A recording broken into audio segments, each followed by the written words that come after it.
Pinakamataas na pagpupuri, pagluwalhati, pagdarakil at pagsambatang sa ating pinakamamahal na paisis lamang. Dobling paggalang sa ating beloved Pastor Wildy Estrada Almeda sa pag-alala sa mga naiwang turo ng ating beloved Assistant Pastor Lina C. Almeda at ng ating beloved Pastor Wildy E. Almeda at maging sa mga beloved children, mga minamahal Almeda family, sa mga manggagawa, sa lahat ng mga ginagamit ng ating pinakamamahal na Panginoon, sa mga preacher, at maging sa inyo mga minamahal kong kapatiran, lalong higit sa ating pinakamamahal na Panginoon. Pinasalamatan ko mga minamahal ang ating mahal na Panginoon dahil talaga pong ang mahal na Panginoon, talaga pong dahil sa panalangin ng ating beloved pastor, pinakikinggan din po tayo ng ating pinakamamahal na Panginoon, mga minamahal. Kasi mga minamahal, ito pong nagdaang pong katapusan po ng January, mga minamahal. Papasok po sa school yung akin, naghatid po yung anak ko, mga minamahal na bunso, si bunso, mga minamahal, kasama ng kanyang pamangkin, mga minamahal, na papasok siya sa school at kasama niya na po yung pamangkin niya. Nang bigla na lang, mga minamahal, pagdating ng Matakla ay yung pong pangatlo po pagaling sa kanya, nasa unahan niya, natanggalan daw po ng kadina yung tricycle, mga minamahal. Yung kasunod niya, mga minamahal, na 4x4, mga minamahal na sasakyan, si Paminyal pala yun, mga minamahal. Siya naman, mga minamahal, siguro medyo mabilis yung patakbo niya. Nakapreno din po siya, mga minamahal, pero mahina daw po yung preno ng motor. At inabot pa yung quit ng kanto ng sasakyan ni Paminyal, mga minamahal. Alam niyo, mga minamahal, maya't maya, mga alas 9 yata, alas 9 na yata yun, mahigit alas 9, tumawag sa bahay na nagpapasundo po sa dako sa munisipyo, mga minamahal. Sunduin daw siya ni Ikoy, tumawag kay Ikoy. Ako naman, mga minamahal, sabi ko, bakit kaya nandoon sa munisipyo? Hindi niya pala sinabi, mga minamahal, na nandoon po pala siya sa headquarters, mga minamahal, dahil po yung tricycle, mga minamahal, pina-impound ni Paminyal. Kasi mag-uusap daw kami, dalhin daw ako ng anak ko doon sa kanya, mag-uusap kami. Pagdating po sa bahay, tinanong ko kung anong nangyari, sabi ko siguro nasiraan sa loob-loob ko lang. Pagdating po sa bahay, yun po, kwento niya yung gano'n na nangyari, mga minamahal.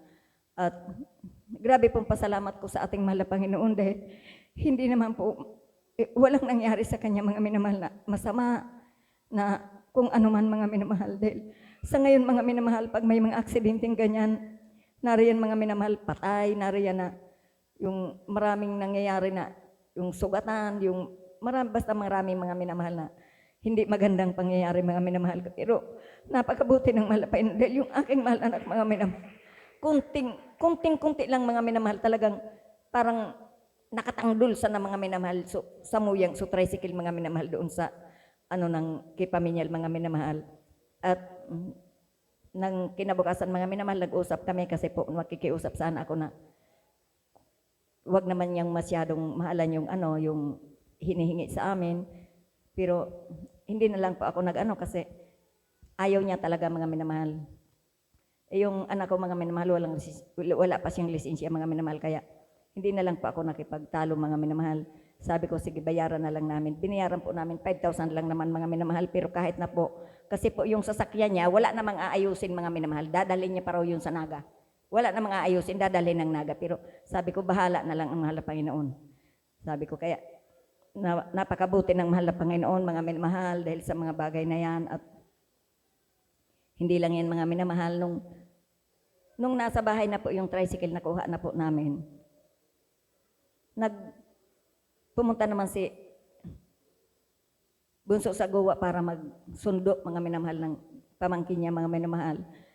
Pagdating, mga minamahal, ng La Purisima, mga minamahal, buti na lang, mga minamahal, wala pa siyang sakay na pauwi dito. Pumutok po yung gulong ng sasakyan.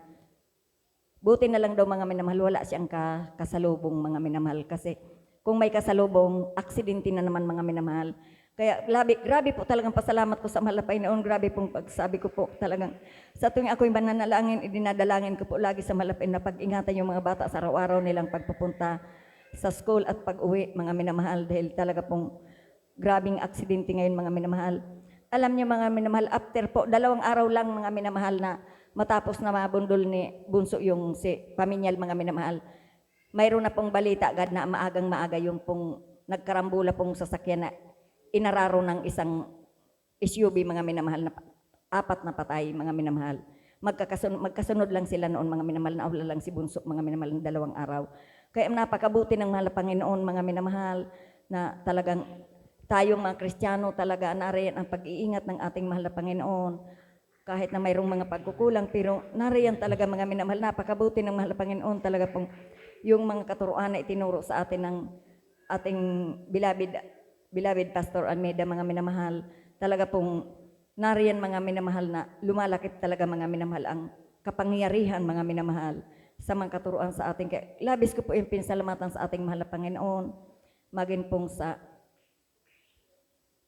pang-araw-araw namin pamumuhay, mga minamahal, na talaga pong hindi rin kami pinagkukulan ng mahal na Panginoon, na kahit na po talagang kung isipin ko talaga hindi sapat, mga minamahal, pero minsan sabi ko, pero hindi naman po kami nagugutom, hindi naman kami nawawala ng pagkain, araw-araw mayroon naman po.